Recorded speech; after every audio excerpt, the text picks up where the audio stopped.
This is a CBS News special report. I'm Gayle King here in New York. We have just learned the name of the Democratic Party's vice presidential nominee. CBS News has confirmed that the party's leader in November, Kamala Harris, has chosen, there you see it on your screen, Minnesota Governor Tim Walz as her running mate. He is a former congressman and a retired Army National Guardsman who was elected governor 6 years ago. The Democratic ticket will appear together at a rally in Philadelphia later tonight. Let's go right now to Weijia Jiang. She's at the White House. Weijia, they held this a secret right up until the very, very end. What else can you tell us about Governor Walz? And, Gayle, that is because this is a decision that came down to the wire for Vice President Harris. In fact, we were told that when she went to bed last night, she still didn't know because she wanted to sleep on it. But then this morning, she woke up and it came to her, Governor Tim Walz of Minnesota. And, Gayle, when I look at all the facts about Walz, here's what stands out. He is a winner. He was elected 6 times to represent Minnesota in Congress. He is now in his 2nd term as governor. He is very popular, and he has a voting record on the issues that really lines up with Harris. After George Floyd was killed in his state, he passed a massive police reform package. He said that there would be no abortion under his watch in 2022. And on economics, he says the Democrats really need messaging and to make it more clear. And, Gayle, let's talk about messaging for a minute and the power of one word. In the early days that Vice President Harris was going to become the likely nominee, we were not talking about Tim Walz. And then he went on television and he said one word. He said Republicans were weird. And then he gained a lot of attention and his profile soared. And then it never really stopped. And today, again, we can report that he will be joining Vice President Harris on the Democratic ticket, and they will be stumping together in a matter of hours in Philadelphia. Gayle.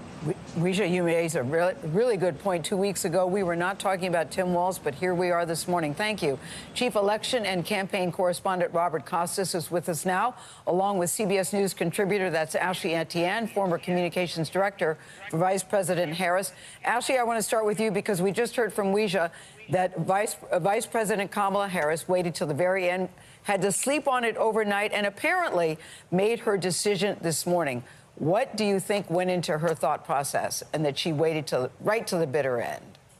Yeah, I think the breadth of Walz's experience is probably what persuaded her most. I mean, being a military veteran, a former teacher, to a chairman in Congress, to an executive governor who rallied his state and moved his state through incredibly tough times, I think makes him incredibly appealing to her and will provide her with this broad perspective that I think she needs, with just, you know, what are the challenges facing the American people? How do we implement legislation? How do we rally Congress around it? And how do we actually get it done on the ground in these states? So I think he's good for her for that reason. And then also what was just mentioned, the fact that he's won in these very tough districts and these tough red-leaning districts, I think gives him and gives her the ticket and a leg up when it comes to going into those areas where the 1% and 2%, those independent and disaffected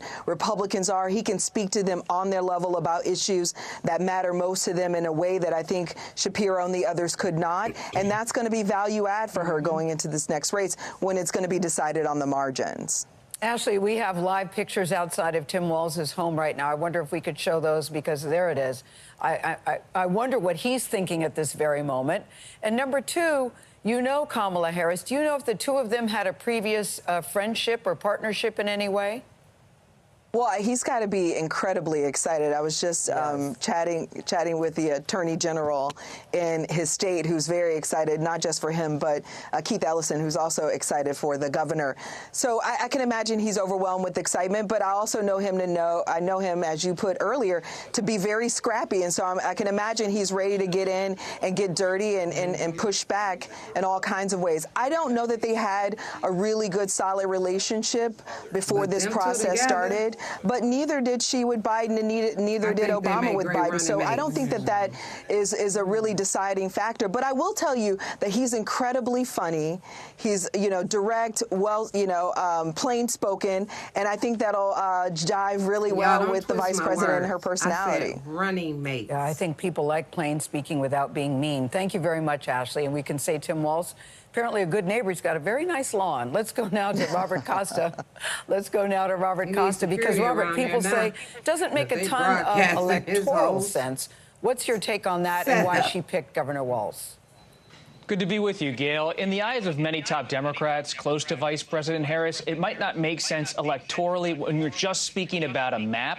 But to top Democrats, it does make political sense because they see in Governor Walz someone who can fill the void left by President Biden. President Biden was close to organized labor in this country. He was able to go to places like the industrial Midwest. I was there with him and talk to union members and say, you have to stick with the Democrats. Don't listen to former President Trump. I'm one of you. Let's stick together as traditional Democrats. And Tim Walz, as the Minnesota governor, has built a record, but he's also built a relationship with labor and other key constituencies inside of the Democratic Party. And so he's going to help Vice President Harris rebuild that Biden-Harris coalition ahead of November, along with all of the personal characteristics he does bring to the race. As Ashley said, and as we just so ably reported, he has a personality, he has an ability to have a bit of fun, some wit, and he doesn't mind taking a shot at the GOP. And often your role as the VP is to be the attack dog who can do it with a smile.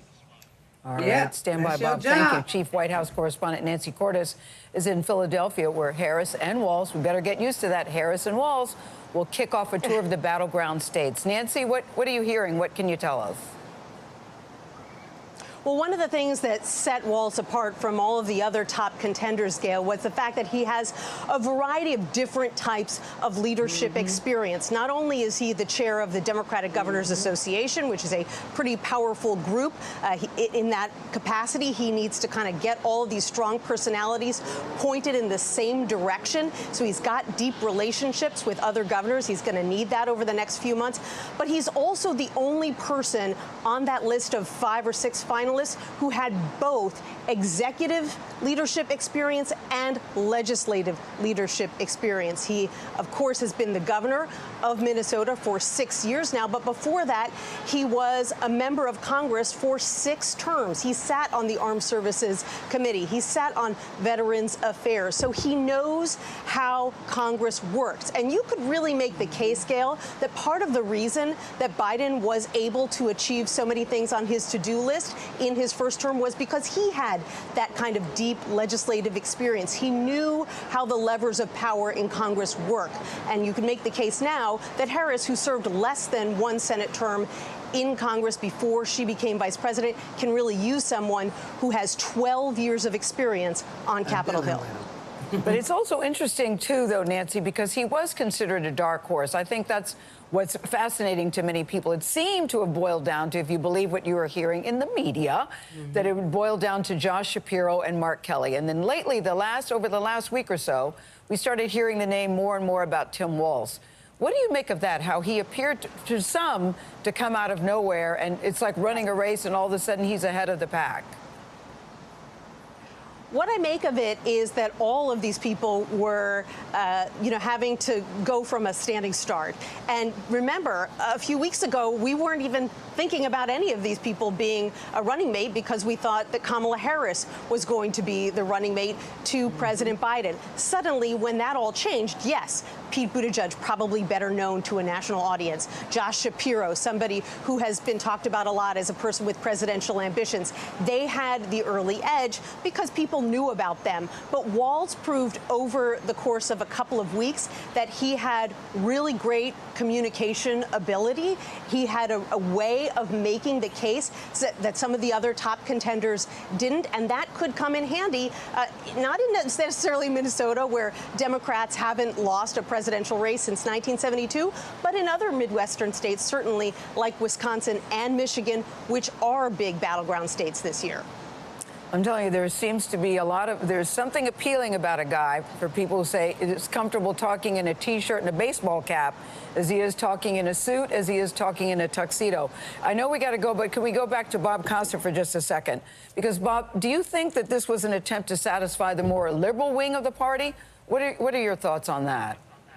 It's fascinating, Gail, politically, because you look at Governor Tim Walz, and if you know nothing about him, you see a guy who seems amiable, easygoing, can crack a joke, talks about hot dish up in Minnesota, that famous dish they love to do, the casserole, can talk about fishing. But he's also someone, it must be noted, who politically is well-liked by progressives in the House of Representatives, where he once served. Pramila Jayapal, who's the leader of the Progressive Caucus, one of the key progressives in the House, she's been a key stakeholder for him in recent days, saying, I'd love to see Tim Walz on the ticket. So has former House Speaker Nancy Pelosi. She's been an advocate for him, kind of winking in recent days that she'd love to see a former House colleague land on the ticket. When you have Pramila Jayapal and Nancy Pelosi both being boosters for your vice presidential candidacy, that says a lot, that even though you may seem like kind of a centrist Midwesterner in persona, politically he touches a lot of bases. Yeah, you mentioned Nancy Pelosi, and I have to say I just wince a little bit, Bob, because she was just here. She was just here when of course, she didn't tell us what she was thinking or who was going to be, but now that it's out, would have certainly loved to have gotten her thoughts on that. Ashley, if we could go back to you for just a second. We know that she slept on it and waited till the very last minute. What do you think Tim Walz's assignment will be in this campaign? Well, I think there's one little tidbit we should all be aware of, in that both of his children were conceived via IVF. So the campaign is saying that he's going to lean into the reproductive rights fight with the vice president. This is the year of the woman.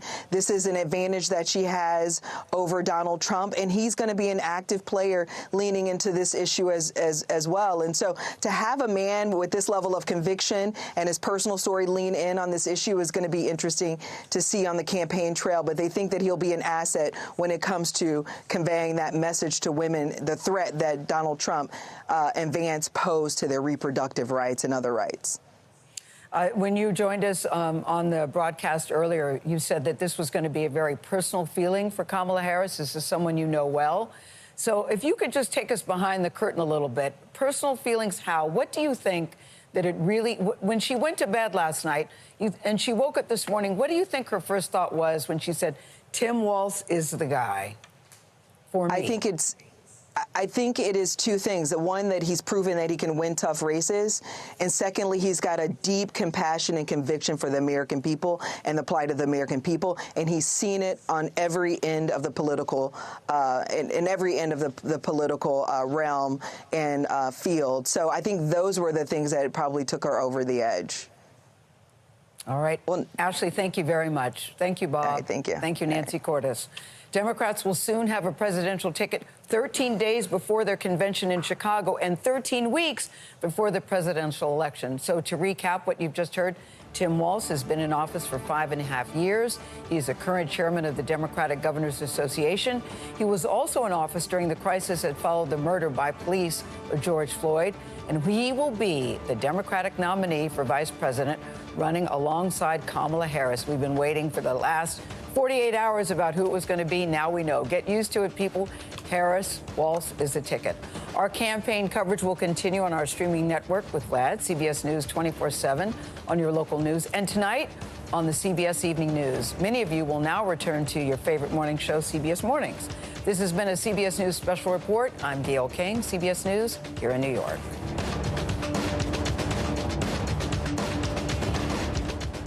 That is it, folks. You've heard the special report here on Sip and Spills, given by CBS News, of course. Yes, Kamala has a running mate, Governor Tim Walz, okay? You guys get in the comments and tell me what y'all think about this. Have a great day. Don't allow anyone to steal your joy.